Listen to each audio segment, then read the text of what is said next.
మహిమ కలుగును గాక. O come let us sing. Hallelujah. O come let us sing unto the Lord. Let us make a joyful noise to the rock of our salvation.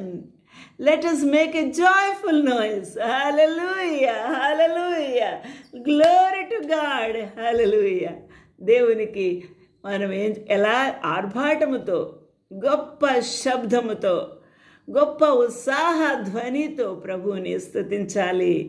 It's our privilege to pronounce and joyful నాయిస్తో మన ప్రభుని స్తుతించుట అనేది ప్రభు మనకిచ్చిన గొప్ప ధన్యత. హల్లెలూయా. కీర్తనాకారుడు 95:2 కృతజ్ఞతాస్తుతులతో ఆయన సన్నిధికి వచ్చేదము. కృతజ్ఞతాస్తుతులతో. కృతజ్ఞత అనగా మన ఒక ప్రధాన